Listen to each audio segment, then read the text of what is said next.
Hi viewers, welcome back to our channel. రైతు భరోసాపై తెలంగాణ ప్రభుత్వం కీలకమైన అప్డేట్ అయితే తీసుకురావడం జరిగింది. అదేంటో తెలుసుకునే ప్రయత్నం చేద్దాం. దానికంటే ముందు ఇలాంటి మరెన్నో వీడియోల కోసం మన ఛానల్ని సబ్స్క్రైబ్ చేసుకోండి, వీడియోని లైక్ చేయండి. ఈ వీడియో పైన మీ అభిప్రాయాలను అయితే కామెంట్ రూపంలో మాకు తెలియజేయండి. ఇక వీడియో విషయానికి వచ్చినట్లయితే గత బీఆర్ఎస్ ప్రభుత్వం రైతు భరోసా పథకానికి ఎలాంటి లిమిట్ అయితే పెట్టలేదు. కానీ ఇకపై రైతు భరోసాపై లిమిట్ పెట్టాలని కేబినెట్ సబ్ కమిటీ సిఫార్సు చేసింది. దీంతో రేవంత్ సర్కార్ లిమిట్ పెట్టాలని చూస్తోంది. కొందరు 5 ఎకరాలు లేదా 7 ఎకరాల వరకు ఇవ్వాలని ప్లాన్ చేస్తున్నట్లు రేవంత్ సర్కార్ అయితే భావిస్తోంది.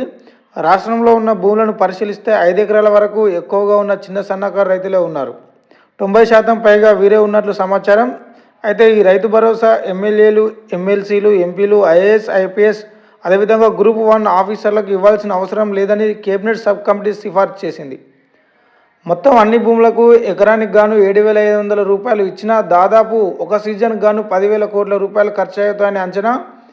అయితే ప్రజాప్రతినిధులను, ప్రభుత్వ అధికారులను, ఇన్కమ్ ట్యాక్స్ పేర్లను కనుక ఇవ్వకపోయినట్లయితే ఎంతలో కొంత తగ్గుతుందని ప్రభుత్వం అయితే భావిస్తుంది.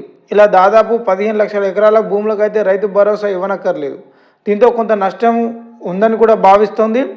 ఇలా చేయడం వల్ల దాదాపు 1,500 కోట్ల రూపాయల ఖర్చు తగ్గుతుందని ప్రభుత్వం ప్లాన్ చేస్తుంది. ఎంత రైతు భరోసా ఎవరికి ఇవ్వాలి, ఎన్ని ఎకరాల వరకు ఇవ్వాలనే పూర్తి విధి విధానాలను త్వరలో ప్రకటించనున్నారు. అయితే సంక్రాంతి తర్వాత రైతుల ఖాతాల్లో అయితే రైతు భరోసా డబ్బులు జమ చేయనున్నట్లు సీఎం రేవంత్ రెడ్డి అయితే తెలిపిన సంగతి మనకు తెలిసిందే. సో ఇది వీడియో ఫ్రెండ్స్. ఇలాంటి మరిన్ని వీడియోల కోసం మన ఛానల్ని రెగ్యులర్గా ఫాలో అవుతుండండి. థ్యాంక్ యూ, నమస్తే.